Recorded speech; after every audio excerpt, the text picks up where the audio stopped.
dober dan oziroma dober večer vsem skupaj. Lepo pozdravljeni. Nocojšnji večer imamo imenitne goste. Tema je težka. Taka, ki se zajeda v naše življenje in nam tudi pravzaprav življenjsko grozi.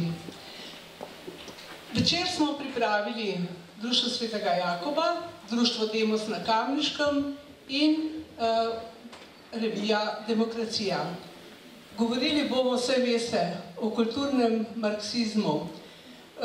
Zakaj smo se odločili za to, da tudi v Kamniku to predstavimo?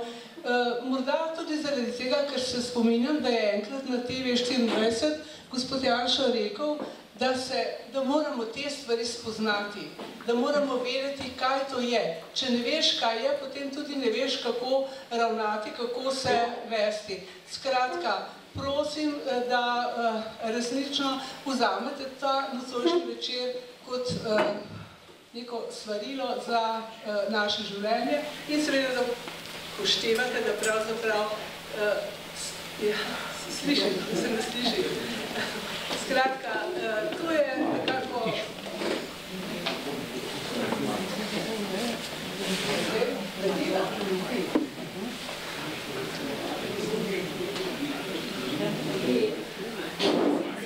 Nekaj še nagaja, ampak bo nehal.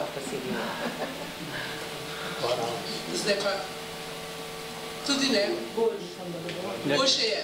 Skratka, zdaj čisto na kratko, da ne bom preveč govorila, ker tole ne mara ženskega govora. Imamo tudi imenitne moške goste in sicer o tej temi kulturni marksizem bo govoril dr. Andrej Fink. On je argentinski Slovenec, 6 let je tule v Sloveniji, je pravnik.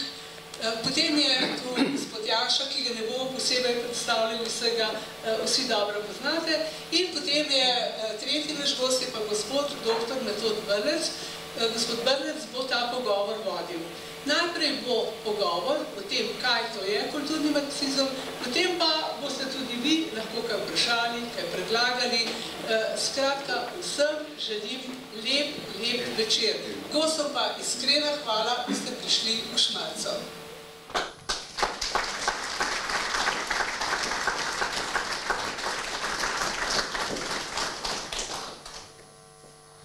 Najlepša hvala za uvodno besedo. Dober dan, dober večer še z moje strani.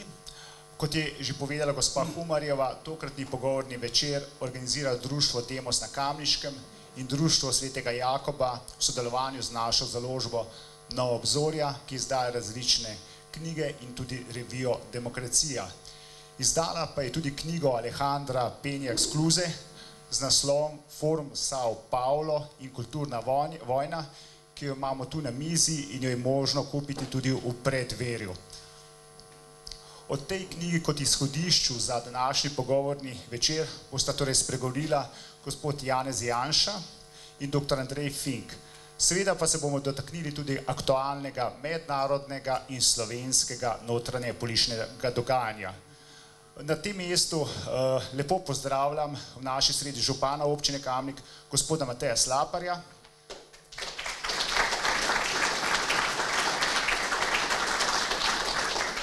delegata oziroma poslanca prve demokratične izvoljene skupščine gospoda Jožeta Berleca,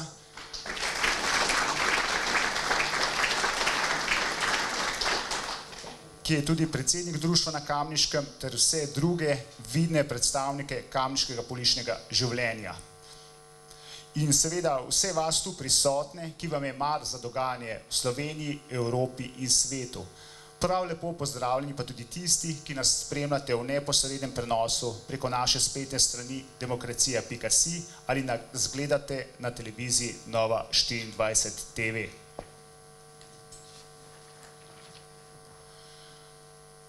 Če za začetek povem nekaj besed o avtorju knjige Forum Sao Paulo in kulturna vojna, ki jo imamo tu na mizi, se pravi o Alejandru Penju Excluzi. Rodil se je leta 1954 v Washingtonu kot sin venezuelskega vojaškega atašeja. V domovini je diplomiral iz strojništva in financ. V mladih letih se je ukvarjal tudi športom in bil državni prvak v karateju. Ženo Indiro imata 3 hčere.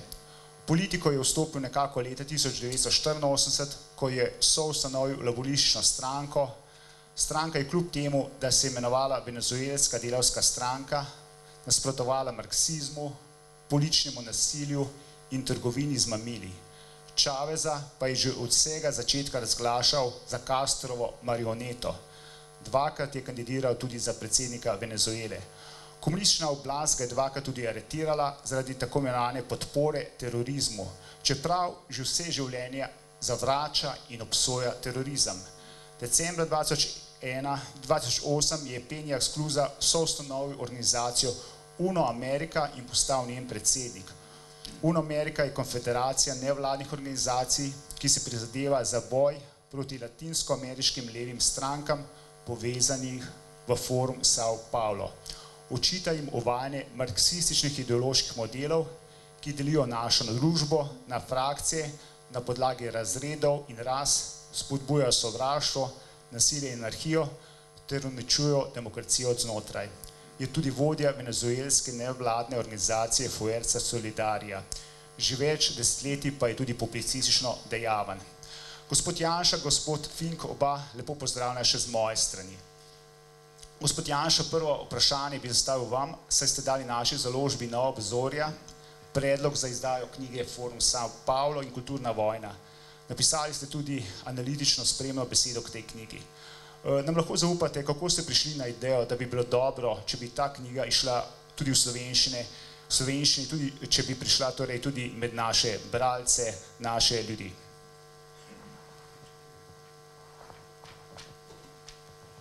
Torej, ko sem to knjigo prebral, se mi je zdelo, da je v tej knjigi veliko opisal stvari, ki jih tudi mi spremljamo, doživljamo, živimo, pa jih ne znamo poimenovati.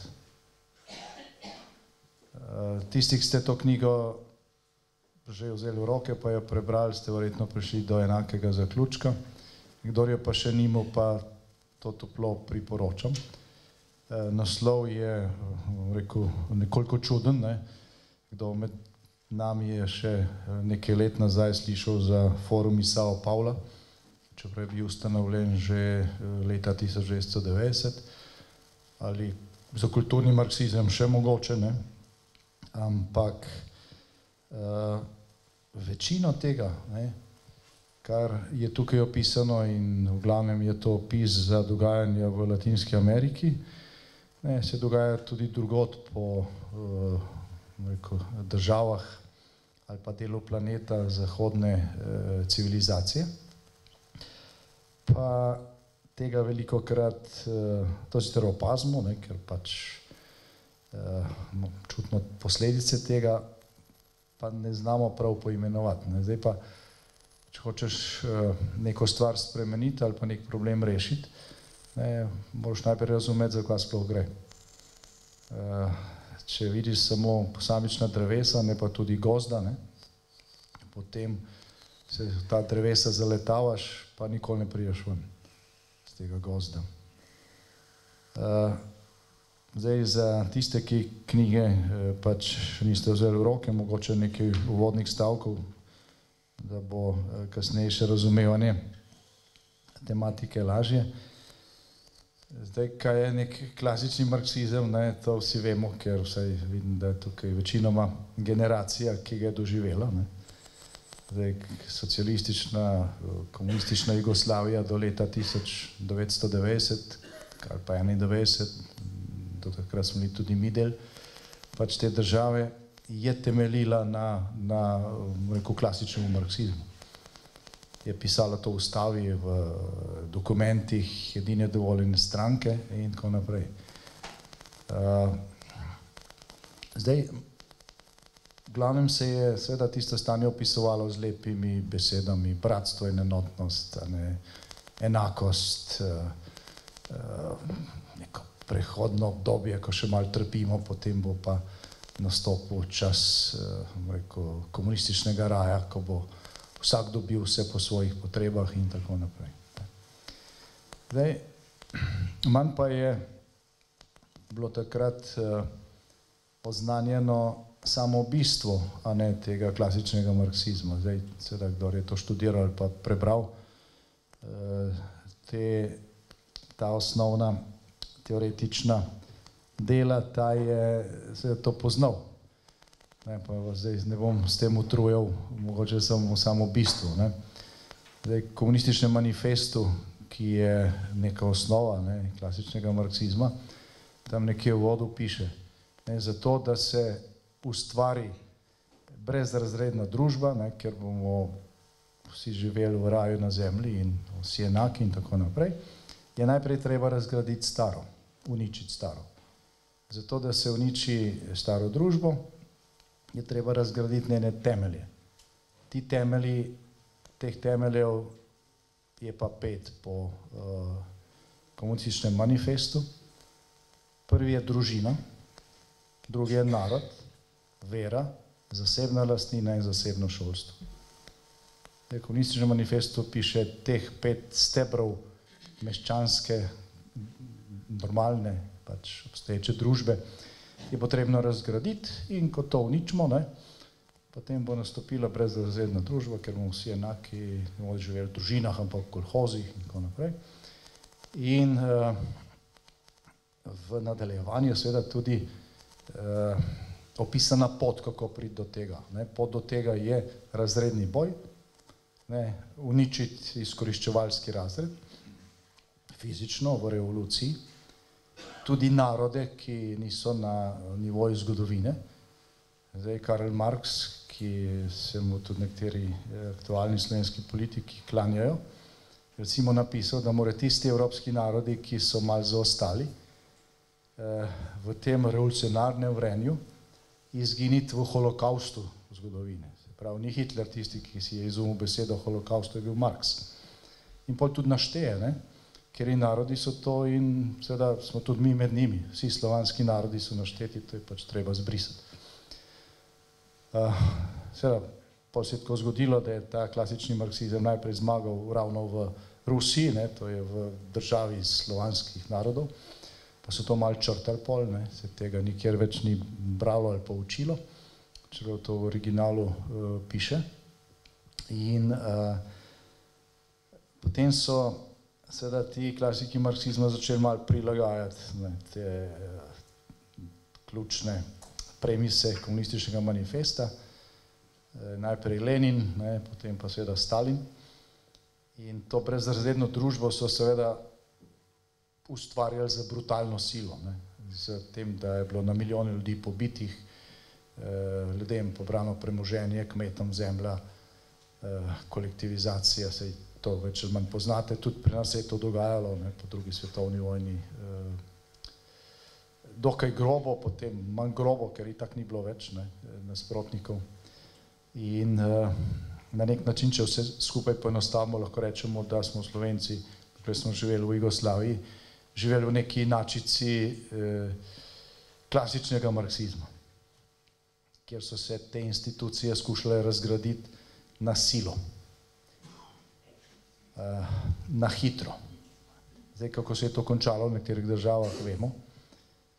Recimo v Sovjetski zvezi, pa kaj je nastalo, ne, na tem pogorišču, to vidimo zdaj, ko pač spremljamo posledice ruske agresije v Ukrajini, ne, kjer tudi potem, ko je režim propadel, ni bila izvedena dekomunizacija in se je stvar postavila pač nazaj na noge v nekih drugih oblikah. No, ampak že takoj po tem, ko je klasični marksizem prišel na oblast v Sovjetski zvezi, so nekateri teoretiki te ideologije iz Zahodne Evrope, najprej Antonio Gramsci, on je en doktor Fink več ve, ne bo lahko kasneje kaj postregel, potovali v Rusijo, v Sovjetsko zvezo, gleda ta čudež, ne, ki je nastal. In ko je italijanski komunist Gramsci potoval po Rusiji, je videl, da, kot je sam napisal, je potrebna neverjetna količina nasilja, ne, da se ljudi spravi v ta nebesa na zemlji. Ne. In tudi napisal, to na Zahodu nikoli ne bo možno. Ne. V Italiji se to ne bo dalo, to se bodo ljudje uprli. Treba je najprej, tukaj se ne bo dalo na silo razgraditi te temelje meščanske družbe, treba jih bo najprej diskreditirati. Ni Milan Kučan tisti, ki je prvi pogruntal to formulo, najprej diskreditacija, pa pol likvidacija, so bili že prej, nam to zveni znano iz nekih drugih časov. Skratka, on je, pa še nekateri njegovi sodobniki in tudi tisti, ki so pač nadaljevali to njegovo teoretično zapuščino v okviru tako imenovane frankfurtske šole, oni so pač razvili model, po katerem se te klasične stebre, na katerih temelji zahodna civilizacija, zahodna družba, družina, narod, vera, krščanstvo, seveda na zahodu ali pa v zahodni civilizaciji zasebna lastnina, se pravi kapitalizem, in zasebno šolstvo, kjer pač šolaš otroka tam, kjer se ti zdi, da ga šolajo v skladu s tvojim razmišljanjem, da je to treba najprej spraviti na slab glas, se pravi diskreditirati. In on je seveda tudi napisal, da je to možno narediti tako, da se zasede tiste institucije, ki ustvarjajo zavest. Se pravi kulturne ustanove, medije, založbe, šolstvo, tam, kjer se pač recimo vzgaja mladega človeka. Tam je treba pač vnesti vsebine, na podlagi katerih bodo ljudje začeli negativno misliti o družini, o narodu, o veri. Treba to diskreditirati. In kot je nekaj pol zapisal Gramsci, ko bo pač škoda tiste pri diskreditiran, potem itak bo revolucija se zgodila samo od sebe, ne bo potrebna neverjetna količina nasilja, tako kot v Sovjetski zvezi. In se je potem seveda začelo zasedati te institucije. Dokler je obstajala Sovjetska zveza, vzhodni blok, hladna vojna in tako naprej, je šlo to nekoliko težje, ker si vedno lahko rekel, kulturni marksisti, gledajte, kaj je cilj, hočete tako živeti kot v Rusiji ali pa na Češkem, na Madžarskem takrat. In ljudje seveda tega niso množično sprejemali. Je bil upor in na univerzah in drugod, ker se je to vsiljevalo. Velikega uspeha ni bilo. Ta knjiga opisuje, kako je ta trenutek streznitve prišel v Latinsko Ameriko. Potem, ko je razpadla Sovjetska zveza, ko je padel Berlinski zid, so se latinskoameriški komunisti na čelu s Fidelom Castrom, pa aktualnim, pa nekdanjim brazilskim predsednikom Lulo da Silvo, zbrali v Sao Paulo in so rekli, tudi Latinske Ameriki ne bo šlo klasično, se pravi z revolucijo in nasiljem, treba je izbrati pot kulturnega marksizma. Bo dlje časa trajalo, ampak bo šlo. Šlo je počasi, dokler je to financirala zgolj Kuba, ki je bila revna. Ko pa je v Venezueli zmagal Maduro, ne Maduro, Chavez najprej, pa je seveda ta forum prišel do silnega bogatstva. Venezuela je bila včasih 5. najbogatejša država na svetu, zaradi nafte in drugih bogatstv, in ta silni denar je šel potem v pomoč tem marksističnim gibanjem po Latinski Ameriki. Temu se je pridružil denar iz mamilarskih kartelov, ko so sklenili zavezništvo. To je dokaj, to je natančno z oviri opisano. In po nekaterih neuspehih danes ljudje iz foruma Sao Paula obvladujejo 15 latinsko-ameriških držav, ker živi več prebivalstva kot v celi Evropski uniji. Zadnja velika država, največja, ki so jo zasedli, je Brazilija. In seveda ta vpliv se širi tudi na Evropo. V knjigi je opisano, kako se je iz teh istih virov financiralo nastanek španske skrajne leve stranke Podemos. To je stranka, ki ima natančno enak program kot slovenska levica. In tisti, ki bolj spremljate politično dogajanje v Sloveniji, se naj spomnite, da so ljudje, ki so ustanovili stranko Levica ali pa njene predhodnice, delali na ambasadi Venezuele. Potovali tja na razne seminarje in tako naprej. Se pravi, ta vpliv in to financiranje tega miljeja za napredek kulturnega marksizma pljusnil tudi v Slovenijo. Ni to tukaj podrobno opisovano, Španija je, ampak mi sami vemo. No in tako kot pri nas, ko je Levica del vladne koalicije, tudi v Španiji stranka Podemos del vladne koalicije skupaj s socialisti in sprejemajo podobno nore ukrepe kot pri nas. Se pravi, če zaključim z, bom rekel, bolj večjo konkretizacijo tega, iz tega nabora inštrumentarija, kako uničevati te temelje zahodne civilizacije, lahko v Sloveniji spremljamo zadnje leto, delno že prej, predvsem pa zadnje leto polno teh ukrepov. En prvih ukrepov te vlade je bil ukinitev urada za demografijo. Slovenija ima, mislim, da 8. najstarejše prebivalstvo na svetu. Mi smo ustanovili urad za demografijo zato, da izdelajo modele pomoči družinam, razno raznih spodbud za povečanje rojstev in tako naprej. En prvih ukrepov te vlade, takoj, ko so svobodnjaki skupaj z Levico in SD-jem prevzeli oblast, junija lani je bila ukinitev tega urada, denar iz tega urada so prerazporedili na urad za migracije, enako večina zaposlenih. Se pravi, za njih ni to, da se Slovenci naravno vzdržujemo z naravnim prirastkom, ampak za njih je prioriteta to, da čim več ljudi iz tujega okolja pride, ker to razgrajuje tako družino kot narod. Potem ta zakon o posvojitvah otrok v istospolne zveze, potem pač to, kar smo zavrnili dvakrat na referendumih, pa zdaj Ustavno sodišče to na nek način v času te koalicije oktroiralo. Se pravi, sprememba same definicije, kaj je zakon, torej več med moškim in žensko, ampak je med osebo A in osebo B. Kljub temu, da ima v slovenski ustavi starševstvo in materinstvo posebej zaščiteno, enako pravico otrok, in da je to zaščiteno tudi v listini o temeljnih človekovih pravicah Evropske unije.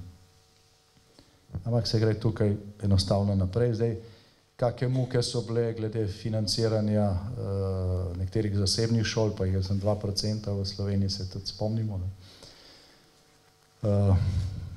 In tudi zdaj je polno teh poskusov, da se kakorkoli oteži kakršnakoli konkurenca v šolstvu, razen če kdo od njih ustanovi seveda kako izobraževalno institucijo. Skratka, zadeva gre naprej. Zdaj, ko gre za zasebno lastnino, seveda pravica do zasebne lastnine je ustavna kategorija v Sloveniji, v celotni Evropski uniji. V koalicijske pogodbe si tega še ne upajo zapisati, ampak v programu Levice pa seveda piše, da je treba podjetje nacionalizirati.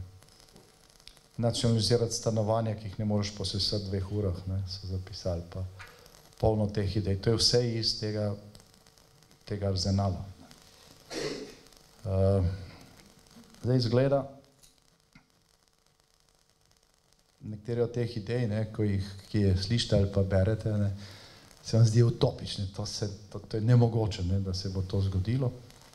Ko je nastal forum Sao Paulo leta 1990, mislim, da je velikanska večina ljudi v Latinski Ameriki pričakovala, da zdaj, ko se je zrušila Sovjetska zveza, bo seveda padel tudi komunizem na Kubi, pa še vedno ni, ali pa v Nikaragvi, ker so tudi prišli na oblast z nasiljem. Nasprotno, zavzeli so še večino celotne Latinske Amerike. Če zdaj pogledamo situacijo predvsem po univerzah, po medijih, ne samo pri nas, ampak po celotnem zahodnem svetu, vidimo, da je ta infiltracija prišla zelo daleč.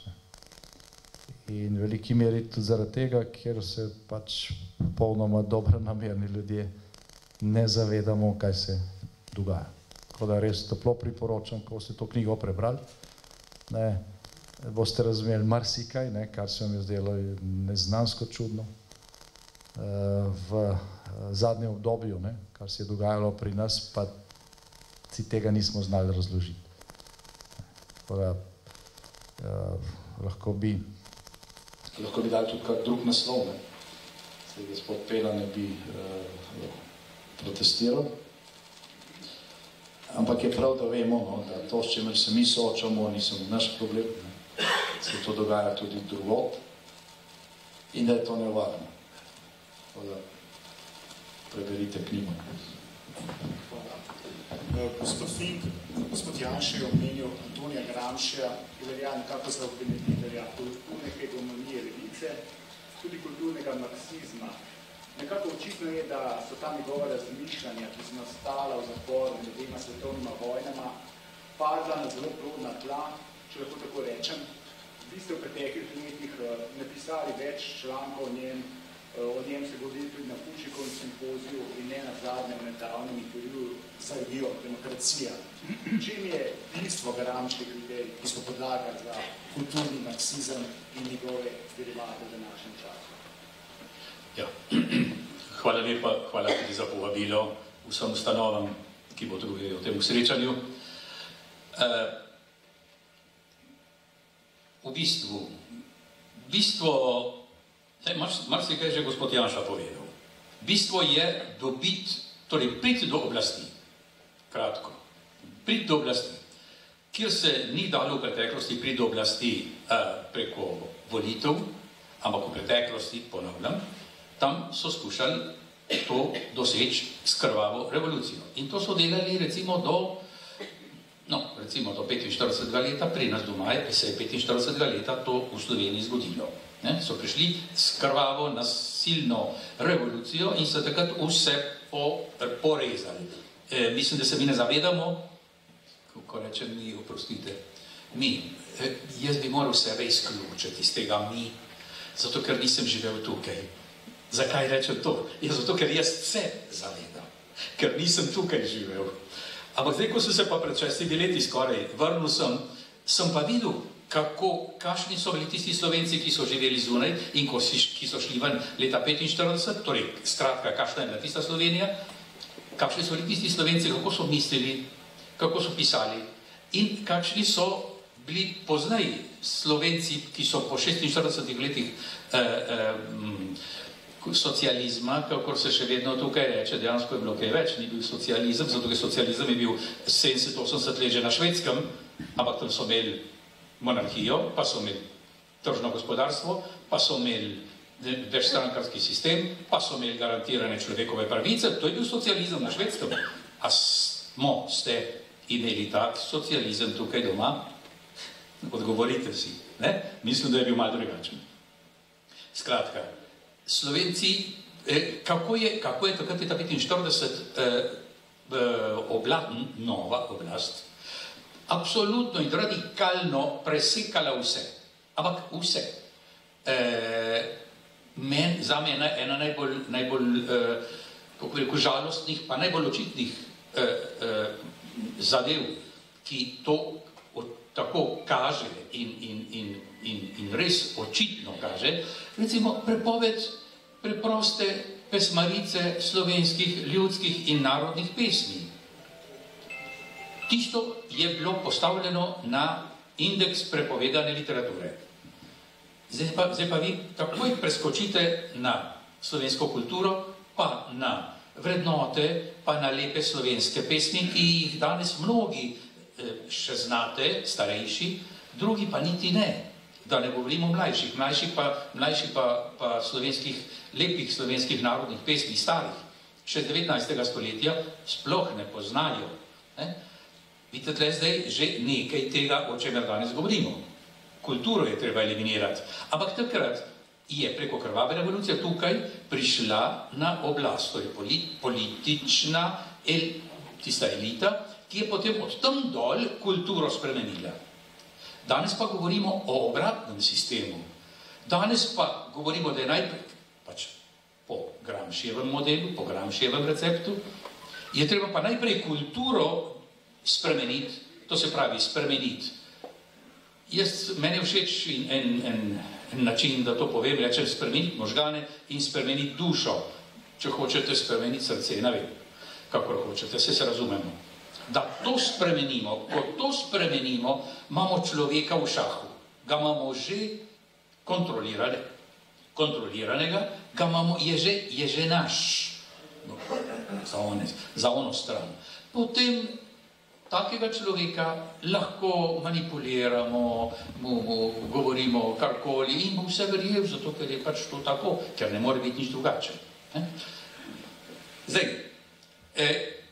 o Gramsciju. Gramsci je bil, kot že tukaj rečeno, italijanski marksist, rojen leta 1891, bil je iz številne družine, 7 otrok, revna družina, to ga je zaznamovalo celo življenje, ampak je bil tudi telesno je bil zelo šibek, je bil krhek, je bil bolan, zato tudi prek malo umrl, bi rekel, ampak je bil tudi telesno krhek, zato ni bil poklican v Prvo svetovno vojno, potem zadosti je bil star, da bi lahko bil, ampak nemogoče.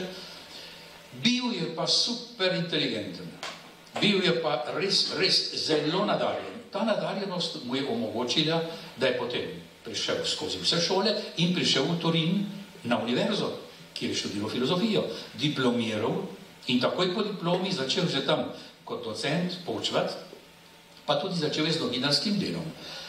Že malo prej je vstopil v italijansko socialistično stranko. Ampak tista socialistična stranka je po njegovem mnenju, po mnenju drugih njegovih somišljenikov, bila, na hitro rečeno, pregorela. To se pravi, jim ni bila nič všeč, ker ni dosegla svojih stvari, ne da je svojih ciljev.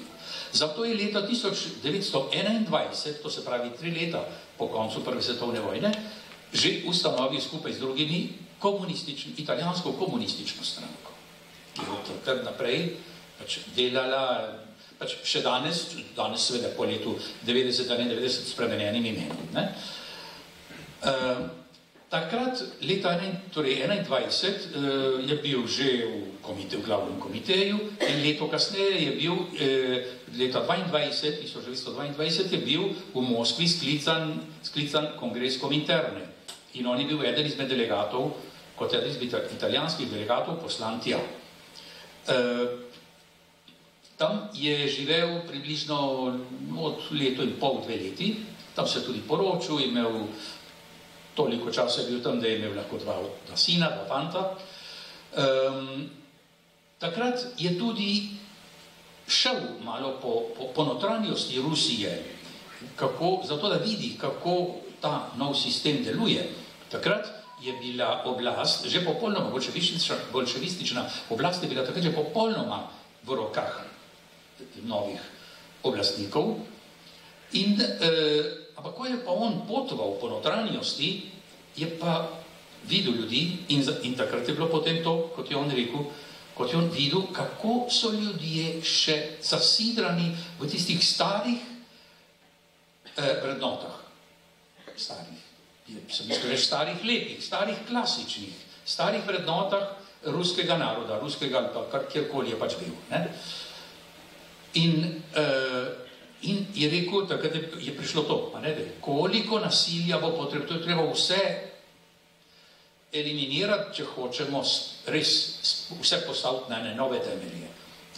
In ko je to videl in se je potem po 2 letih vrnil, najprej šel nazaj v Avstrijo, potem se pa definitivno vrnil v Italijo, in ko je bil tam, je začel razmišljati malo drugače. In takrat je potem, seveda, takrat je bil fašizem, fašistična stranka je takrat zmagala na veliko volitve in seveda fašistična stranka, začetka ga je, on je bil izvoljen potem kot poslanec v italijanski parlament, nekaj časa ga je tam ščitila poslanska imuniteta, potem pa ne več, potem po nekako 3 letih, je pa leta 26, leta 26 je to bilo, je pa bil pa zaprt in obsojen na 20-letno ječo. Bil zaprt in od leta 26 do 37 bil v ječi, leta 37 je pa v ječi umrl. Ampak tam v ječi, ko je imel pač to nesrečo, da je pač bil tam noter, je pa prosil, da mu naj daje papir, da bi pisal. Literature dobival, torej časopise, najrazličnejše in vse prebral. Od levičarskih do katoliških, vse prebral in razmišljal. Kot sem rekel, je bil inteligenten zelo. In tam je pa on začel razmišljati in prišel nekako do tega, kot bi rekel, jedro njegove misli je to. Zakaj se v srednji in zahodni Evropi revolucija oziroma sprememba sistema v Marksovem smislu, Marksovem in Leninovem smislu ni mogla izvesti? Kot veste, takoj po bolševistični revoluciji leta 17 v Rusiji je bilo leto kasneje, pač konec prve svetovne vojne, novembra 18, potem takrat v tisti razrvani Evropi je bilo pa polno drugih držav, kjer so komunistični aktivisti popolnoma že pripravljeno imeli celo akcijo, vse, kako bojo v tisti razrvani Evropi nekako naskočili oblast. Nemčija je bila ena izmed glavnih in v Nemčiji se je zgodilo, pač je bilo vse pripravljeno že. Na Mačarskem je bil Bela Kun, ki je celo vzpostavil nekako 2 meseca čist novo oblast, potem je tisto propadlo. Skratka, v srednji in zahodni Evropi to ni bilo mogoče. Zakaj? Ker ljudje niso bili pripravljeni. On je to videl tudi v prvi svetovni vojni, ko so se, rekel, pomarksistično bi se morali, denimo, francoski delavci, pa nemški delavci, skupaj zediniti in skupaj jeti proti kapitalistom. So pa šli pod francosko uniformo, pa pod nemško uniformo in so se potem bojevali delavec proti delavcu, bom rekel, kmet proti kmetu. Tega on ni razumel, kako to ni bilo mogoče, zakaj je to. In takrat je začel razmišljati po svoje. Takrat je pa v tistih 10 letih približno, ko je začel pisati, prosil je, kot sem prej rekel, da mu dajo papir v zapor. In edino, kar so dali, so bili zvezki, šolski zvezki. Tako, čist, kot danes približno. Šolski zvezki. In je začel v tiste zvezke pisati. Takih zvezkov je končno bilo napisanih okoli 50. In tam v tistih zvezkih, ki so potem izšli, še danes se jih dobi, so izšli pod italijanskim imenom Quaderni del Carcere. Quaderno je zvezek, carcere je pa iz zapora. Danes je to v slovenščino nekako nepravilno prevedeno kot jetniški dnevnik. Dejansko pa to niso bili dnevniki, to ni bil dnevnik, ampak to so bila razmišljanja, filozofsko-politično, ideološke narave. In tam začel on razmišljati v tem smislu, da je treba nekaj drugega narediti. Da je treba napraviti nekaj drugega, po drugi poti. In ta druga pot je pa on pogruntal, če mi dovolite ta domač izraz, da mora priti preko kulture, kot sem prej rekel, je v Rusiji videl vrednote, preko vrednote moramo spreminjati.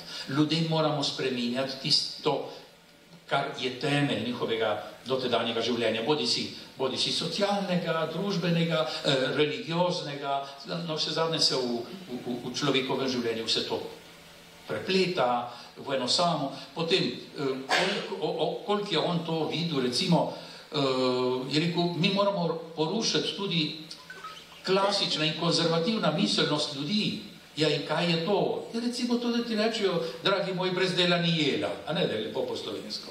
Brez dela ni jela. Ja, to je treba stan, to ni. To ni ta pravo, to je konzervativno, to ne dovoljuje ene radikalne spremembe. Recimo, no, to, pa polno drugih takih stvari, tako bi napisal, kadar slišam prifarske muzikante, ki pojejo tole lepo pesem, ženona mi je rekla, ne, da vse, kar je prav mene tako všeč, ta lepa pesem, ampak vedno, ko jo slišam, rečem, to je anti-Gramsci, oziroma Gramsci je anti te pesmi. Ne? Ženona mi je rekla, vse, kar je prav, da laže boš živel, če križe boš sprejel in jih nositi znal. Ne? In potem še nekje pride tisto, na svet se skozi mladost prelil je v modrost in v meni je ostal. Ne? To je tisto, in to je Gramsci videl, to je v ljudeh, to gre iz generacije v generacijo. In to ne dovoljuje revolucije. Ne? To ne dovoljuje tiste radikalne spremembe. Zdaj, dajte me ustaviti, lepo prosim, gospod Berlec. Jaz ne vem, kje naj se ustavim. Ne, ampak jaz ne maram monopolizirati.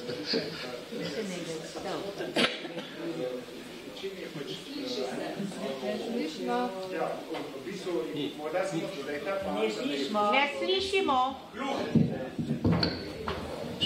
Ja, morda samo to, da je v bistvu pač Gramsciova glavna teza, da je bila, da je s pomočjo kulturne hegemonije in s pohodom preko inštitucij, da se prevzame oblast, pri čemer vemo, da je pri nas v Sloveniji, da so v bistvu bili pač naši komunisti oziroma postkomunisti že itak na oblasti. Ne. To so itak te institucije že vse zavzeli. Ne.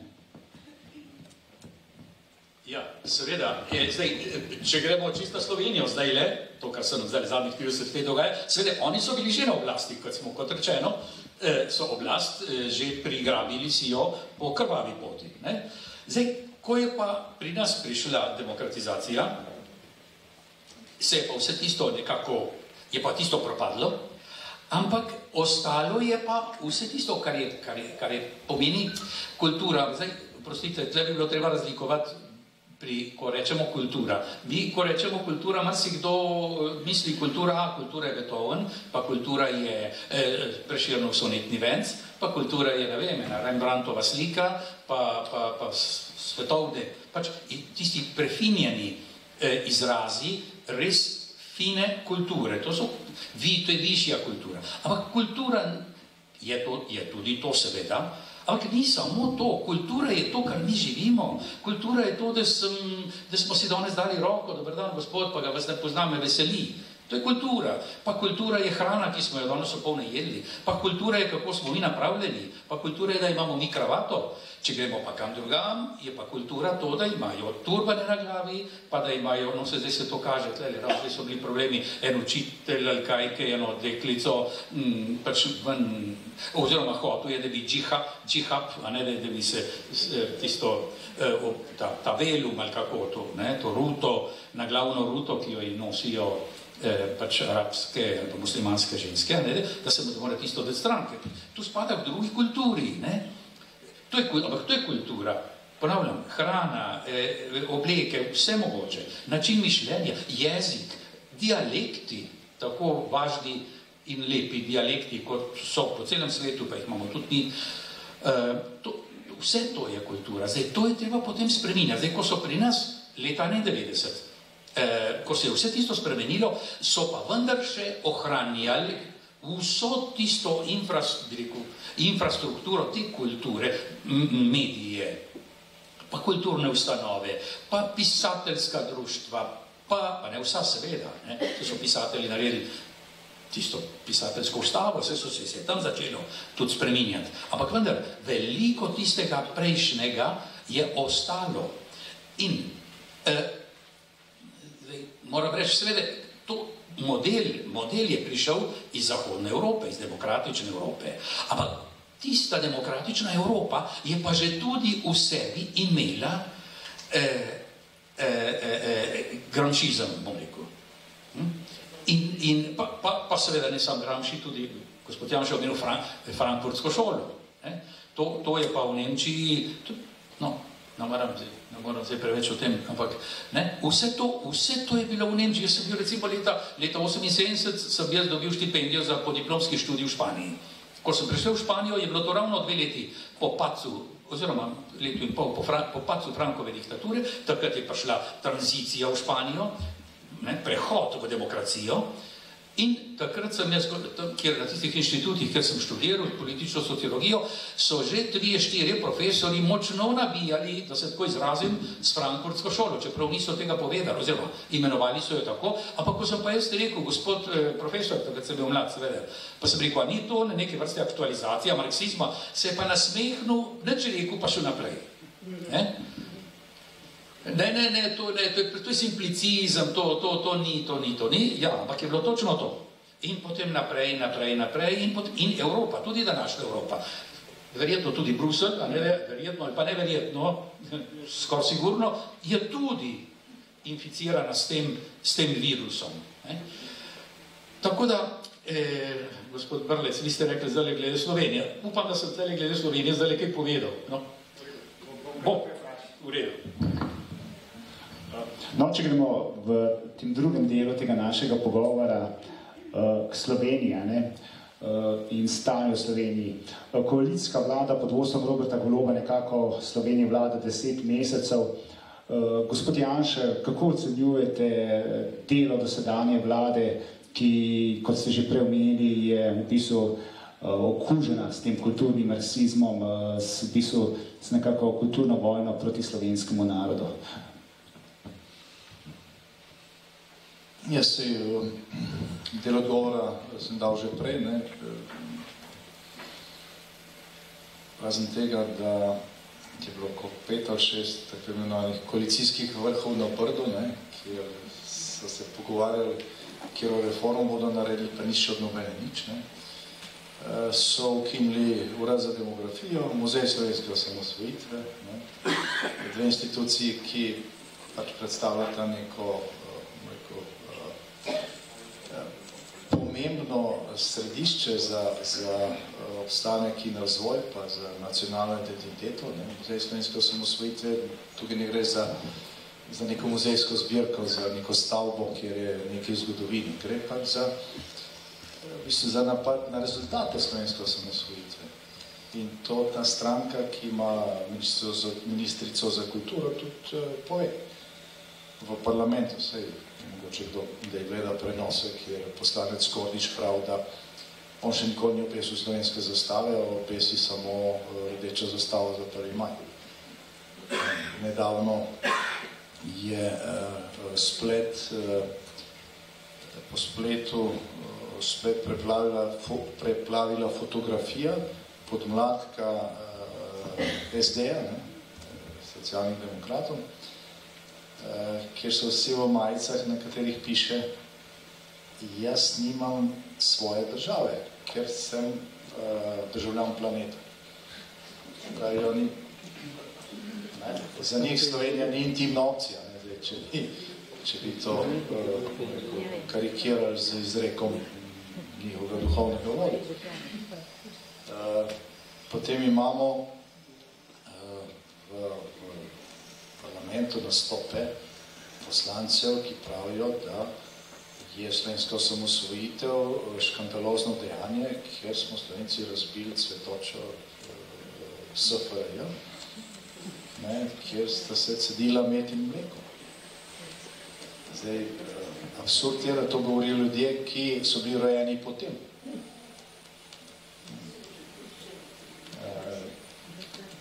Glavnem pač gre za stranka, je stranka profesorjev pa študentov, glavnem.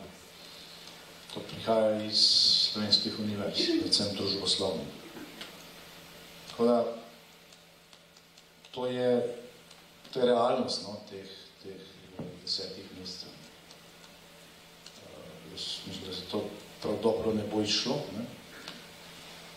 ampak nekatere stvari so uspeli, recimo to glede uničevanja družine.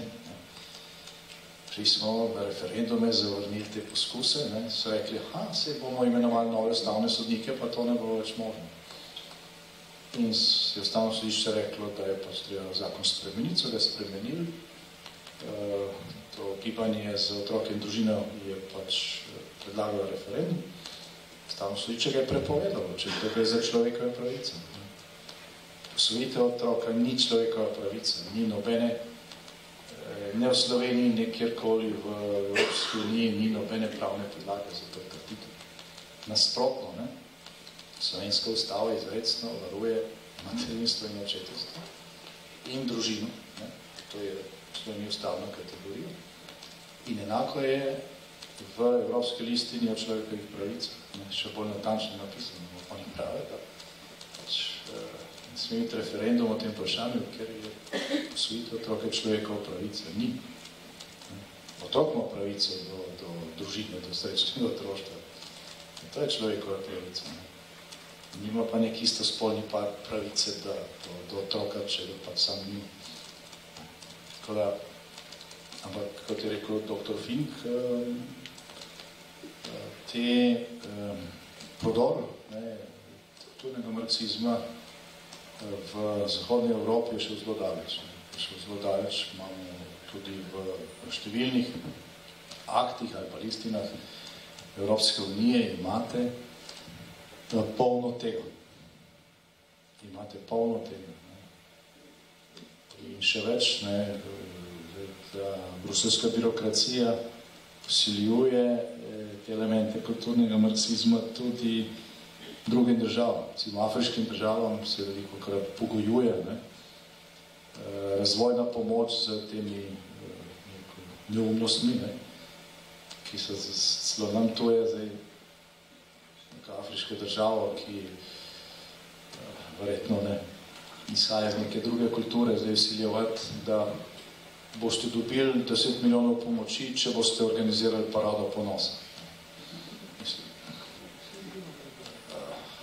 Organizirate v Bruslju, ne pa vsiljevati drugim nekaj, kar je nekaj popolnoma izven normalnih okvirov. Tako da teh nevarnosti je veliko in tudi rekel, naša stranka je v Evropski ljudski stranki. Tudi tukaj opažamo nekatere stranke, predvsem severa Evrope, so že zelo kontaminirane z kulturnim marksizmom. Ker je pač to šlo v vrtce, šole, univerze in se imenuje stranka Krščanski demokrati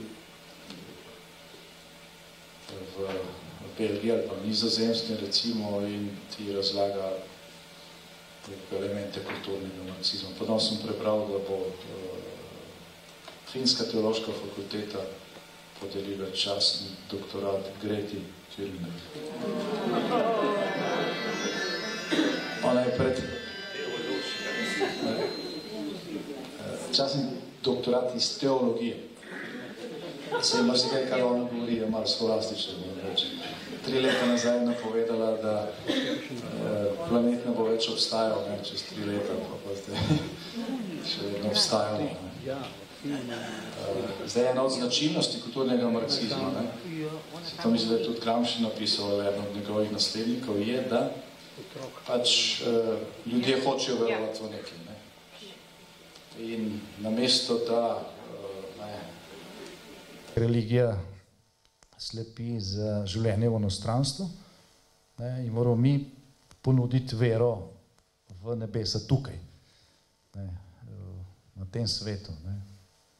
In recimo v Latinski Ameriki je ta tako imenovana teologija osvoboditve, v kateri pač te knjige avtor tudi zelo natančno opisuje te posledice, kar en lep del katoliške cerkve nekako premaknila v to sfero. In del tega je seveda tudi danes v Evropi. Tisti, ki bolj spremljate dogajanja na tem področju, družina ali pa naš čas veliko piše o tem, to je To je nevarno, ne? To je, rekel, absolutno nevarno, ker je dejansko, ne, doktor Fink je rekel, Gramsci je bil briljanten, ne, kar se tiče sposobnosti, ne, kreiranja teh inštrumentov, ne, razumevanja človeške psihe in rekel, izumljanja korakov k temu, kako pač priti v zavest. Tako da spremljajte, kaj se dogaja, poglejte, kaj piše na rekel, šolskih koledarjih vaših vnukov, ne, ali pa otrok. Mislim, da 2018 ali 2019 je na šolskem koledarju, ki ste ga verjetno mnogi videli, tudi doma, pisalo gor, danes je vse dovoljeno.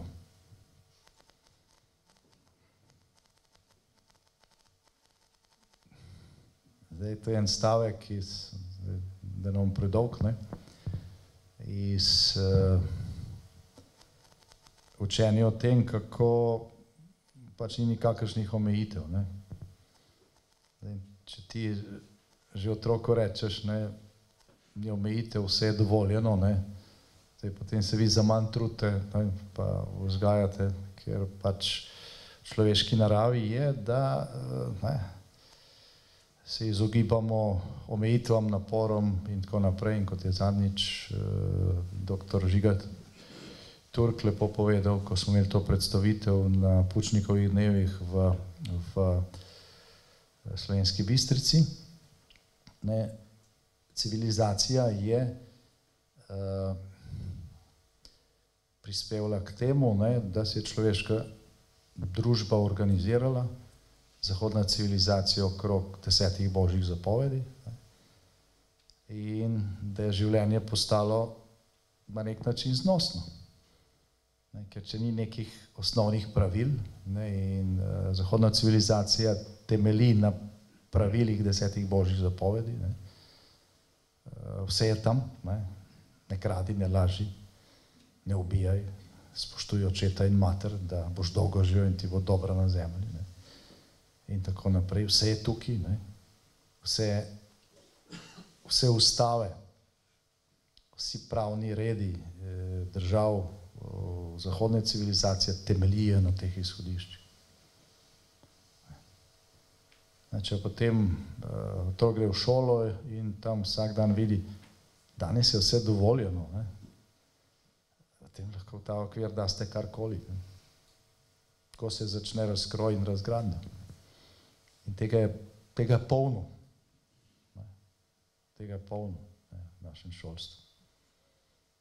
Kulturni marksizem v Sloveniji, kot je bilo že prej rečeno, ni bilo treba šele zasedati nekaterih institucij, ne, ker Slovenija je hkrati z drugimi postkomunističnimi državami spada v skupino teh držav,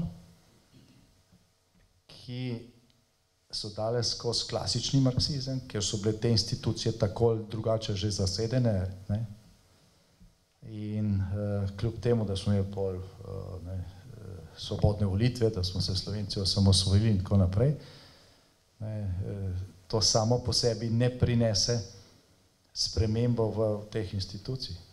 V medijih se ni nič spremenilo, v tistih prvih volitvah, v kulturnih institucijah se ni nič bistvenega spremenilo, na univerzah se ni nič spremenilo, isti profesori so naprej učili in predavali na filozofski fakulteti, na FDV, na pedagoški fakulteti, ne, samo malo so pač nekatere pojme obrnili. Nekaj časa je bilo še, bom rekel, malo strahu, ne, zdaj je pač nov red in bo treba drugače, tako kot na zahodu, pol se je pa videlo, da po 2 letih itak, ne, so prišli nazaj, zdaj pa se gre na polno. Ni se šlo na polno, ker se je potem Slovenija pogajala za vstop v Evropsko unijo, pa v NATO in tako naprej, in neke stvari so ostajale v ozadju, ne. čim smo pa šli v te integracije, pa ni bilo nikakršnih omejitev in danes je recimo absurd, da nekatere evropske institucije, za katere smo verjeli, da bodo pomagale dokončati tranzicijo v Sloveniji in razgraditi, te monopole branijo. Spomnite se samo obiska Vere Jourove, komisarke v Sloveniji, potem ko je Ustavno sodišče zadržalo izvajanje zakona RTV. To si takrat, ko smo stopili v Evropsko unijo, nihče ni predstavljal. Ampak Evropska unija je pač, to je umetna institucija. Po naravnih zakonih in po zakonih birokracije se to vedno odtuji in danes je to problem. Danes je to problem prihodnosti Evropske unije, kako obvladati to glomazno birokracijo, ki nekako sama se piše okvire delovanja, si seveda dala visoke plače in nagrade in pokojnine in tako naprej, je to mehurček, kjer se fajn živi, a ne absolutno, na vaših žuljih. Po drugi strani je pa to, ker je to pač umetna tvorba, idealni milije za razrast teh elementov kulturnega marksizma. In podaljški tega so in veliko nastavkov in podpore temu je tudi v nekaterih evropskih aktih, so nekatere tako imenovane nevladne organizacije. Zdaj, nevladne organizacije splošnih koristi, pa civilna družba, to še nekaj desetletij nazaj je bilo jasno, kaj to je. To so kulturna društva, gasilci, največja institucija civilne družbe v Sloveniji je Katoliška cerkev, glede na članstvo. Potem so dobrodelne, humanitarne organizacije, nevladne, Karitas, Rdeči križ in tako naprej. Potem so razna interesna, lovska društva, vse živo, kjer se ljudje združujejo na podlagi nekih interesov. Počnem za hobi nekaj takega kot ti, pa pač ustanovimo društvo.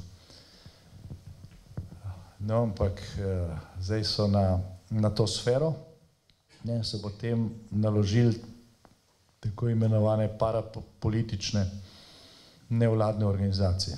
Imate danes polno teh inštitutov, pa mrež in tako naprej. Za njih dajete iz svojih žepov ogromne milijone. Ko smo delali o prevzemu vlade malo revizije za nazaj, smo ugotovili, da je med leti 2010 pa 2020, v 10 letih, za tako imenovane nevladne organizacije, ki imajo isti naslov, Metelkova 6 v Ljubljani. To so Glas ljudstva, Mreža za to enakopravnost, za enakost spolov, za 48 spolov, za vse živo, kar se je kdo spomnil. Za te tako imenovane nevladnike, ki so v glavnem pol bili tudi jedro tega politkolesarstva v času covida, se je dalo več denarja iz državnega proračuna kot za izgradnjo vseh domov za ostarele v tem času v Sloveniji in za vse investicije v slovensko zdravstvo, se pravi v novogradnjo. V 10 letih je šlo za njih več denarja kot za neke osnovne potrebe. Ob tem, da je na 10 tisoče ljudi čakalo na prostore v domovih za starejše, da nimamo negovalnih bolnišnic in tako dalje. In zdaj ta vlada, ko ste prej vprašali, kaj počne, mi smo malo to potem reducirali v prejšnjem mandatu, pa COVID je malo to omejil in tako naprej, zdaj se to razrašča nazaj. Te številke bodo, ko bodo enkrat javne, bodo šokantne. In potem pride Evropska komisarka v Slovenijo pa pravi, ja, treba je seveda podprti napore, da se depolitizira nacionalna televizija. Zdaj ta pa depolitizacija pa tako zgleda, da so napisali zakon, da pač večina članov novega organa, ki bo upravljal za nacionalno televizijo, za katero na leto plačate 150 evrov, da bodo prišli iz točno določenih nevladnih organizacij, ki so jih sami ustanovili. In to bo depolitizacija. Temu inštrumentu kulturnega marksizma, ki je nastal v zadnjih dekadah, se reče vladavina neizvoljenih. Potem pride eno od teh modelov pa pravi, jaz sem glas ljudstva. Mislim, nisi ti glas ljudstva, ti si svoj glas, ne? Glas ljudstva je poslanec, ki je bil izvoljen v okraju Kamnik, pa je dobil 5000 glasov. On je glas ljudstva v Kamniku. Ne pa nekdo, ki zakolesari dvakrat po trgu, pa pravi, jaz sem glas ljudstva. Ali pa te Jarc, ki zbere tam 5, rekel, podobnih modelov, pa pravijo, zdaj po imenu glasa ljudstva zahtevamo to pa to.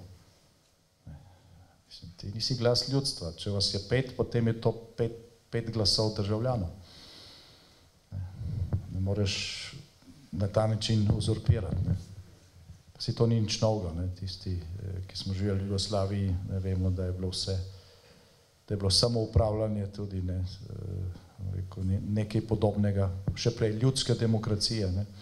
Bolj je bil režim diktatorski, bolj zveneča imena si je nadel. Ljudska demokracija.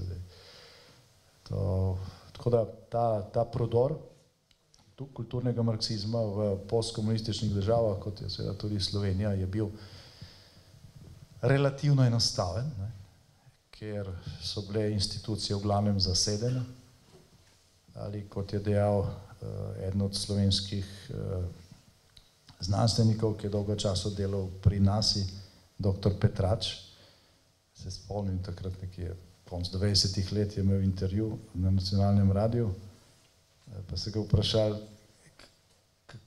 kako ste zdaj našli Slovenijo, ko ste prišli iz Združenih držav na obisk, glede na to, kaj je bilo prej, ko pač Slovenija še ni bila samostojna.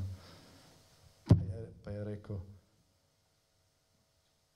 včasih mi zdi, da so pisarne iste, ljudje v njih tudi isti, samo napisen na vratih so zamenjali.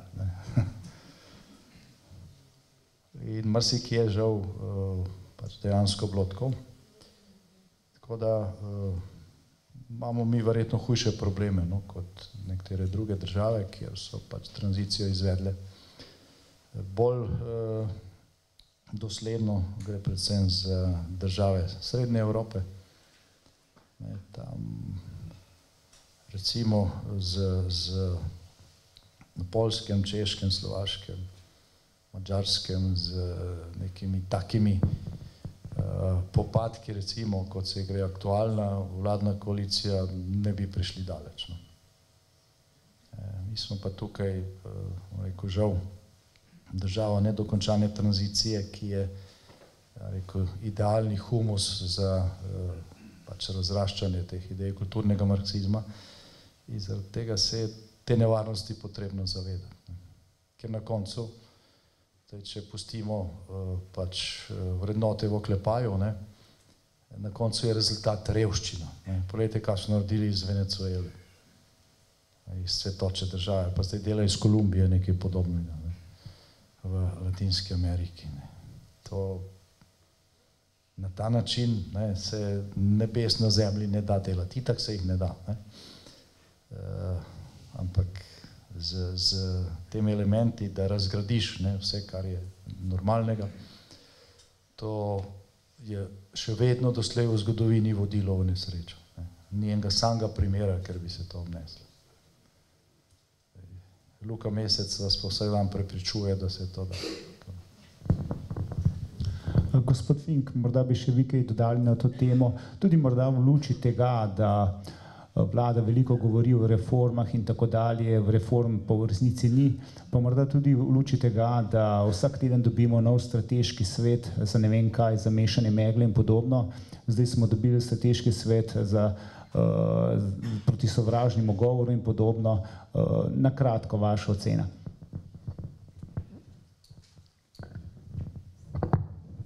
Ja, od teh, skoraj bi rekel, da se moramo upravičiti tukaj, o reformah, verjetno vi veste več kot pa jaz. Zato, ker kot jaz prav vem in sem spremljal od zunaj, je v dobi socializma bilo polno reform in kadar je kaj začelo škripati, hitro reforma ali pa hitren kongres. In potem se je zadeva nekako polegla, če se sploh je, do prihodne krize, ko je bil spet en kongres, pa spet ena reforma, pa spet nekaj takega. Mene, ki nisem teh stvari doživljal, oziroma sem jih gledal od zunaj, me vse tole reformiranje, vse sorte reform, pa še nobena ni bila izvedena, spominja na vse tisto in me res firbec matra, po domače rečeno, da kaj bo z tega ratalo. To je recimo na hitro moj pogled. Zdaj, ne vem, vsekakor je pa to, kot ste prej rekli, eno mešanje megle.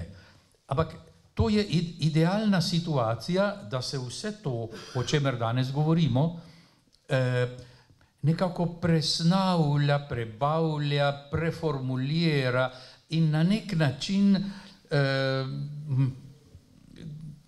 kako bi rekel, vara ljudi, češ nekaj eni intelektualci, eni inteligenti bojo tamle prišli do neke rešitve in potem bo pa vse v redu. V redu.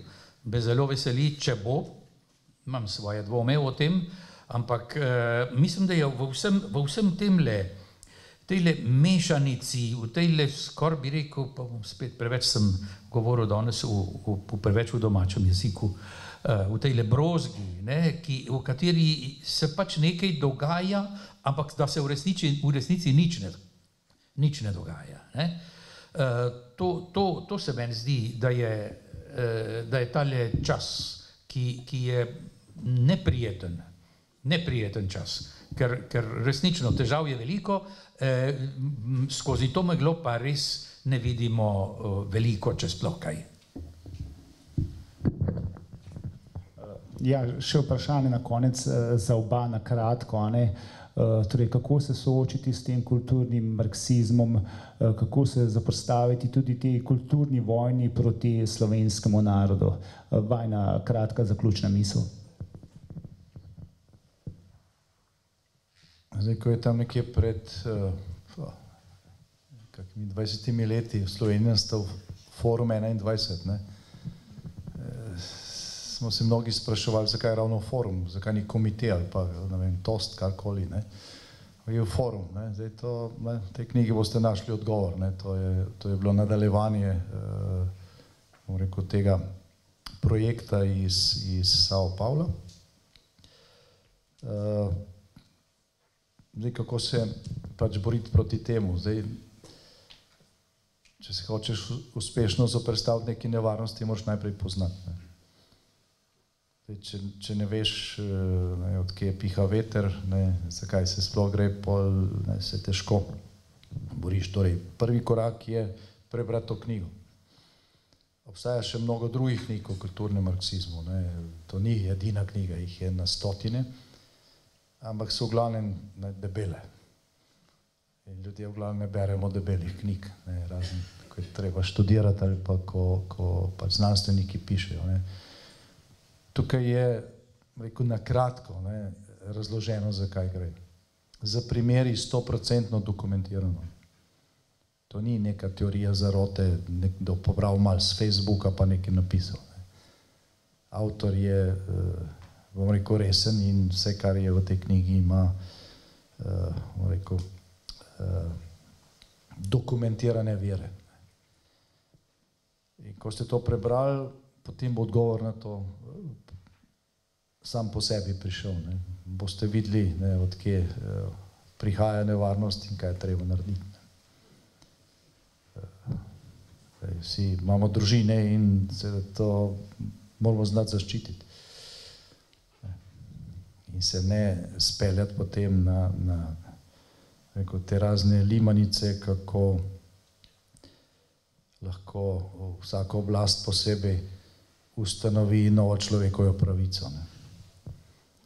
Potem pa, če nekdo temu nasprotuje, to razglasijo za sovražni govor.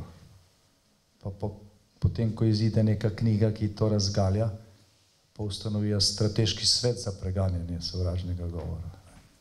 To, kar so naredili, odgovor na to knjigo.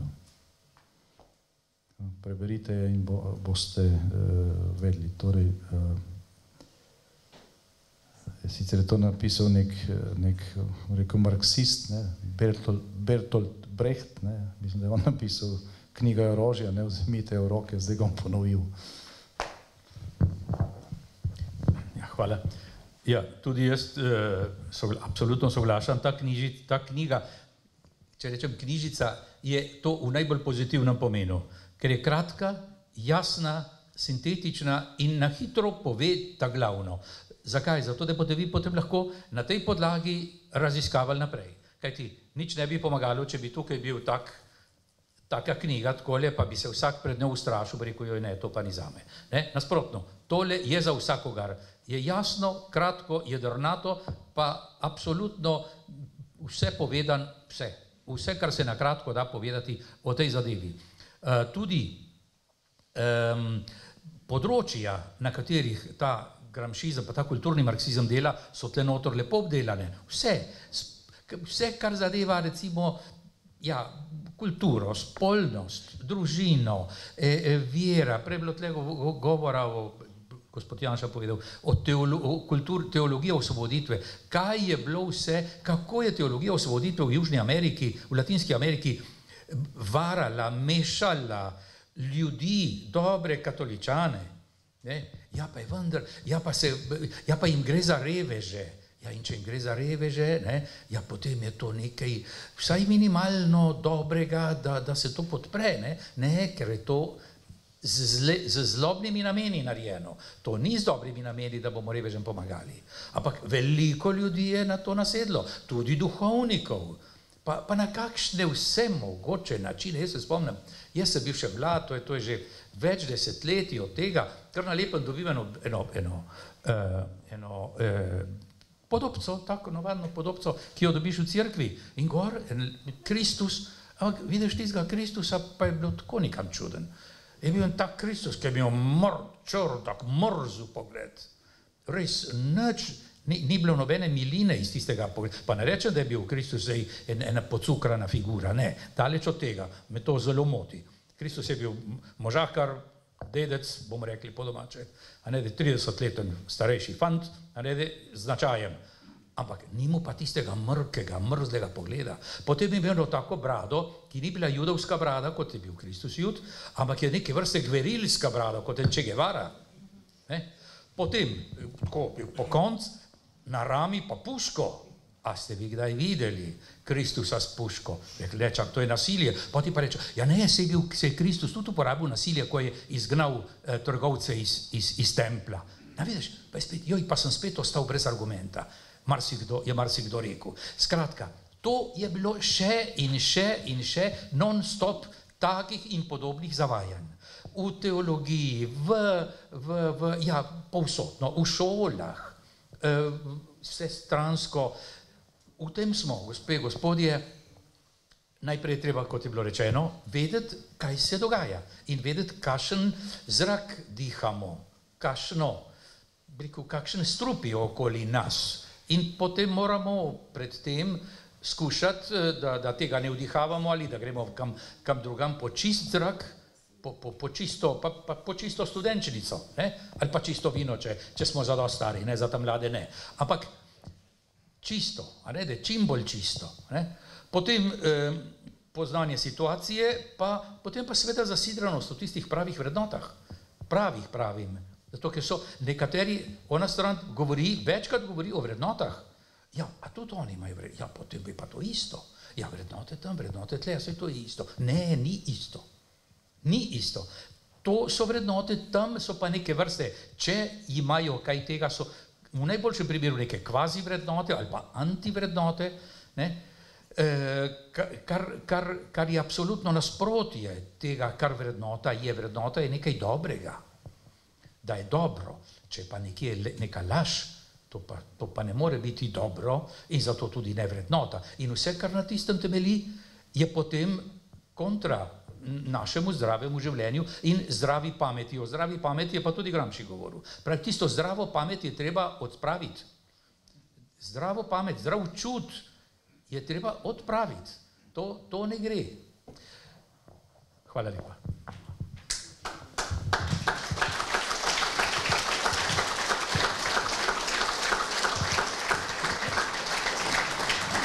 Najlepša hvala. Morda samo še eno vprašanje iz občinstva, če bi kdo kaj vprašal naše dva gosta. Ja, izvolite, samo pridite spredaj, da boste na mikrofon vprašali.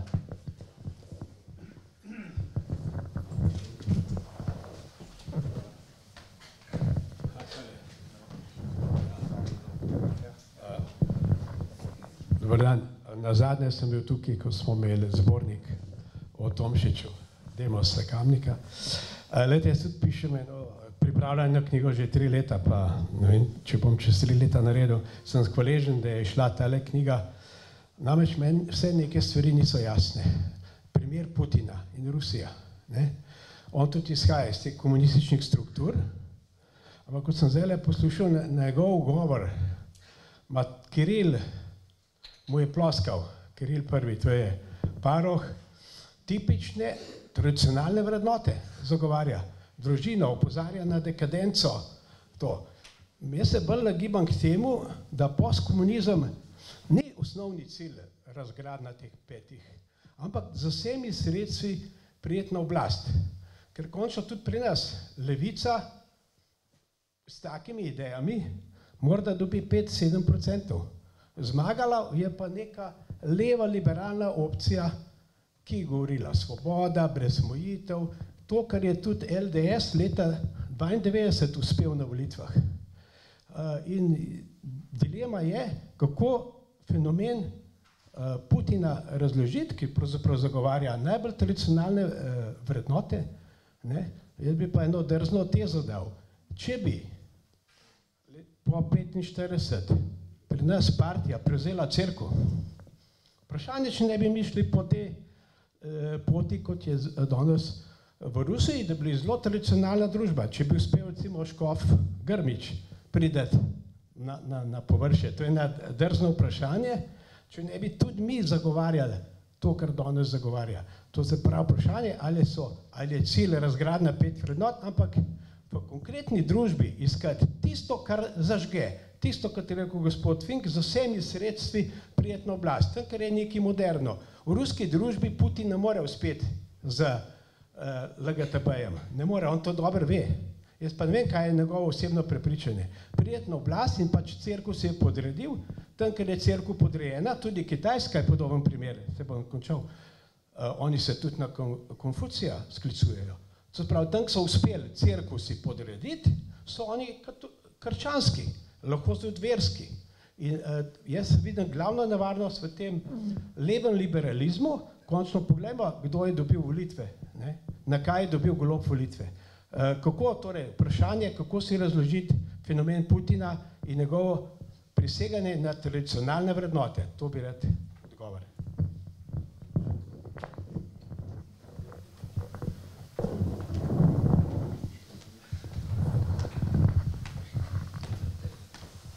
Ja, gledajte, zdaj vsega se s kulturnim marksizmom seveda ne da razložiti, čeprav Putina se da, ker pač zdaj na marksizmu sta nastali na nek način 2 veji. Ena je bila internacionalni socializem, se pravi komunizem, druga je bila pa nacionalni socializem, oziroma nacizem.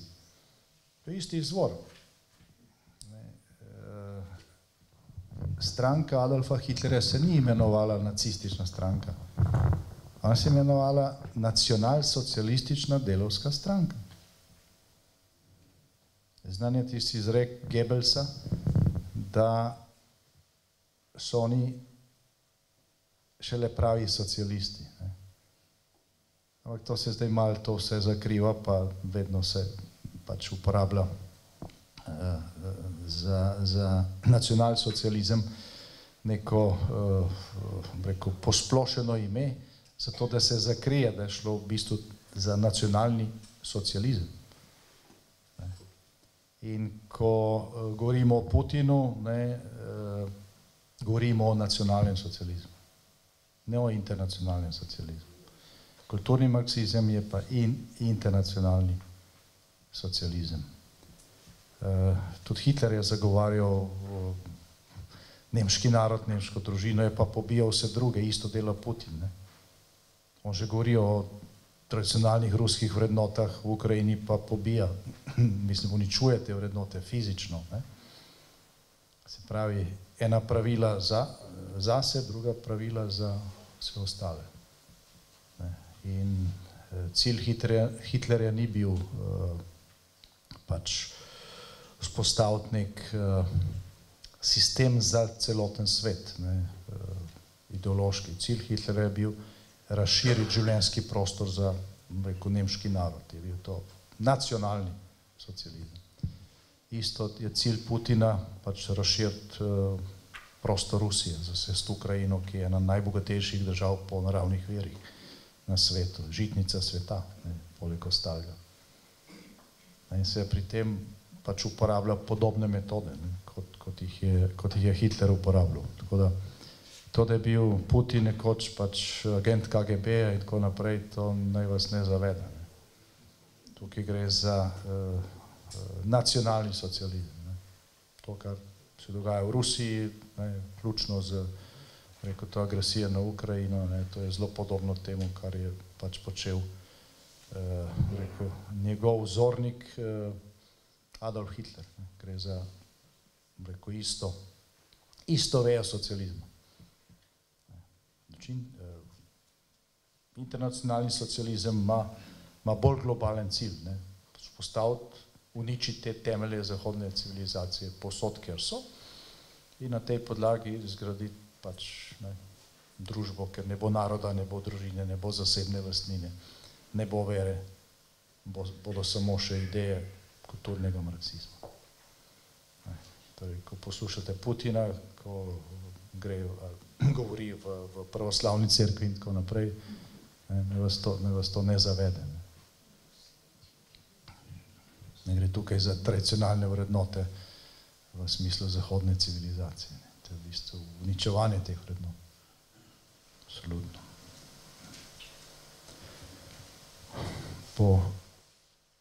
V prihodnjih letih veliko razprav po študij napisanih na to temo in mislim, da bo na koncu veliko strinjanje glede tega, kar sem jaz zdaj dejal. Je pa seveda absurd, da je Putin šel na Ukrajino z izgovorom, da jo bo denacificiral. Ampak nekaj podobnega je tudi Hitler govoril takrat. In še enkrat, Hitler ni bil kapitalist. Nacistična stranka je bila socialistična stranka. Nacionalsocialistična NSDAP, nacionalsocialistična delovska partija Nemčije. To se je v glavnem pol prikrilo v učbeniki in tako naprej, ampak je to pač zgodovinsko dejstvo. In te stvari treba poznati. Mi pa, ko smo šli čez šole v času socialistične Jugoslavije, smo bili seveda učeni, rekel, posebnega pogleda na zgodovino, kjer se je to vse pač poenostavilo. Kar je bilo socialistično, je bilo dobro. In zdaj, če bi tukaj potem rekli, aha, Hitler je imel pa nacionalsocialistično stranko, kako je pol to dobro, se je pol to z pač temi preimenovanji zakrilo. Enako, fašistična Italija, fašizem ni desna ideologija, to je leva ideologija. Benito Mussolini se je imel za levičarja, za socialista. Korporativne veje. Sej, mogoče ste videli pred leti, je nekdo tam na nekem zborovanju na Kongresnem trgu Violeti Tomić, poslanki Levice, prebral fašistični manifest. Pa je vprašal, se vam zdi to v redu? Je rekla, odlično. Ker ji ni povedal, da gre za, ker je bil isti besednjak, iste formule. Ja, toliko, zdaj smo šli malo daleč v zgodovino. Še gospod Fink na kratko in zaključimo. Ja, zelo na kratko. Glede Putina, Putin je nekako že 20 let na vladi, in mene je zelo zanimalo od vsega začetka že to, in ena izmed stvari, ki se mi je najbolj vtisnila v spomin, oziroma me je najbolj šokirala skoraj, je to, kako je Putin zvesto za vse velike religiozne pravoslavne praznike bil v prvi vrsti 3-4 ure za Božič, za Veliko noč, tiste dolgi pravoslavni obredi, nekaj sem jih poznal, vem, da so grozno dolgi, vendar kot en kol stal oziroma sedel v prvi vrsti, zakaj? Zato, da je ruskemu narodu povedal, jaz sem z vami, jaz sem konzervativen, jaz sem z cerkvenimi, verskimi vrednotami in na ta način varal. Zdaj, isto recimo lahko vara, po moje vara, s tem preganjanjem homoseksualcev, kar je lahko mnogim všeč ali pa ne všeč na Zahodu, ampak on to dela nekako čisto v nasprotju z zahodnimi parametri danes. Istočasno pa še kakšne druge take zadeve, ki potem zato, da ruski narod nekako skuša ohranjati v tistem čim bolj zvestem, pa z navednicami ali brez navednic, kakor se pač to vzame, vrednotah, zvestim vrednotam tistih ljudi, ki so pomešane potem s 70-imi, 80-imi leti komunističnega sovjetskega sistema, kjer je bila vsa šola, kjer so bile glave popolnoma inficirane z vsem, kar so oni rekli, ampak zdaj smo pa v demokraciji, zdaj bomo pa volili, pa se vemo, kako je s temi volitvami, ko sta si z Medvedjevom podajala oblast. 8 leten, po moje pa po ustavi, zato da bomo spoštovali ustavo, ker mi smo tako kot zahodna demokracija, mi spoštujemo ustavo, in zato 8 let pustim, pa ne gre Medvedjev, ki je moj prijatelj, satelit, za 4 leta na moje mesto, jaz bo šel ta čas na njegovo, potem se pa spet okoli obrne, pa bom spet jaz izvoljen, kajti vse to je izvoljeno. Vse to je izvoljeno. Danes imate v Latinski Ameriki veliko, da ne rečem vse države, ki so v tem sklopu tega foruma, po izvoljeni poti došle na oblast. In je to potem skoraj nemogoče, tako človek reče, ja, če so marksisti, to se pravi, so z revolucijo prišli. Ne, danes je zadeva že tako, vse preparirana, pa vse tako že zmanipulirana, da že po normalni, po zdravi poti prideš do tam, kjer si prej hotel prideti z revolucijo. Hvala. Samo 2 stavka bi dodal, ob tem, ko se Putin slika v prvi vrsti v cerkvi, je njegova vojska v zadnjem letu v Ukrajini porušila več kot 100 cerkva, pravoslavnih. To je to. Ja, tako da ni treba, včasih je treba, oziroma vedno je treba soditi po dejanjih, ne po besedah, pa po nekem imidžu. Tako da, kar se tiče pa tega, kar ste povedali na koncu, češ vsi ti režimi so tam dobili na volitvah. Niso vsi, Kubanci niso, pa Nikaragua. Isti avtor, ki je napisal to knjigo, gospod Alejandro Pena, zdaj končuje, mislim, da je že končal, pisanje knjige, ki je nadaljevanje te knjige o tem, kako ti režimi golfajo na volitvah. Z mnogo dokazi, ne, kako se to počne. Ne. In ko mi je nekatere stvari razlagal, ne, se mi je zdelo, da ko bomo tisto knjigo prebrali, bomo tudi mi mogoče na kako ukinjanje volišč v volilnih okrajih, kjer ne, rekel, desna stran Slovenije tradicionalno zmaguje, gledali drugače. Ne. Recimo, ne, v Sloveniji obstaja volilni okraj Šmarje pri Jelšah, kjer je Demos dobil na prvih volitvah ob skoraj 90% volilni udeležbi, mislim, da skoraj 90%. V tem volilnem okraju je bilo v zadnjih 10 letih ukinjenih 28 volišč. In volilna udeležba je ena najslabših v državi. Ker pač ljudje ne gredo 15 km stran voliti, če so prej imeli volišče v svoji vasi, zdaj ga je pa nekdo ukinil. Potem, ko v Ljubljani je volišče na vsakem vogalu. Zelo podobno se je zgodilo v volilnih okrajih Črnomelj, Idrija, Ormož, tam, kjer pač levica ni močna. So rekli, volišče ni dostopno invalidom, pa so ga ukinili. Pol je bilo nedostopno tudi vsem ostalim, niso nič rešili. In še vrsta izgovorov je bilo.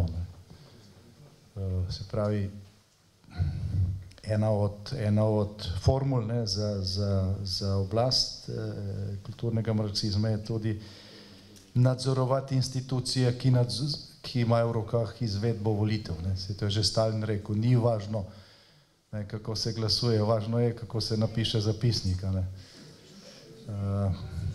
In tukaj so nekatere stvari, na katere smo tudi mi premalo pozorni v Sloveniji. Le mislijo, da se na volitvah golfa lahko sem tako, če nekdo pač napačno prešteje glasovnice ali jih pa še nekaj nameče. To se večinoma ne dogaja, ker se to nadzoruje na tisti volilni dan, drugo so predčasne volitve. Ampak, če ti v nekih okrajih, posebej izbranih, ukineš pol volišč, potem sistemsko vplivaš na volilni rezultat, pa to zelo težko te nekdo obtoži, da si goljufal na volitvah, klasično. Nek drug izgovor je bil. Tako da, ko bo ta knjiga, nadaljevanje te knjige, pač išlo jo bomo z zanimanjem prebrali in se mi zdi, da se bo marsikaj v naših glavah takrat premaknilo v tem smislu, saj res, se mogoče bo to tudi pri nas. Najlepša hvala. S tem nekako zaključujemo današnji pogovor, ki smo ga organizirali skupaj z društvom Demos na Kamniškem in društvom Svetega Jakoba. Še enkrat hvala gospodu Finku in gospodu Janši ter vsem vam najlepša hvala za udeležbo. Po tem koncu ste tudi vabljeni v predverju k nakupu knjige z naslovom torej Forum San Paulo. Vabljeni ste tudi, da postanete naročnik revije Demokracija. Vabljeni ste tudi, da postanete podpornik televizije Nova 24. Sedaj pa predajam besedo gospodu mojemu, v bistvu soimenjaku oziroma isti priimki imava gospodu Berlec. Izvolite. Hvala lepa. Spoštovani gostje, v imenu društva Demos in društva Svetega Jakoba, prav tako pa mislim, da tudi v imenu vseh prisotnih, se vam najlepše zahvaljujem za izredno lepo, plastično, poglobljeno podano snov, ki ima pa grozno vsebino. Mislim, da ste nekako razgalili smer, ki jo vodi naša skrajna levica s pomočjo celotne vlade. Bolj bi bil vesel, če bi bila to slovenska specialnost in sem zgrožen, ker vidimo, da je to globalen problem, da je to problem evropske svetovne kulture, vseh teh naših vrednot, bom rekel, tako kot je rekel dr. Fink, zastarele kulture, tiste kulture, ki nam vsem, ki smo tukaj prisotni, nekaj pomeni. in jaz upam, da bo to seme, ki ste ga danes zasejali, padlo sedaj spomladi na plodna tla in da bomo v prihodnosti znali vsi skupaj, ne samo tisti, ki smo tukaj, malo bolj premisliti, komu bomo dali svoj glas. Najlepša vam hvala. V spomin pa ene knjige, ki jih tudi Demos na Kamniškem izdaja v svoji borbi za ohranjanje vrednot slovenske osamosvojitve.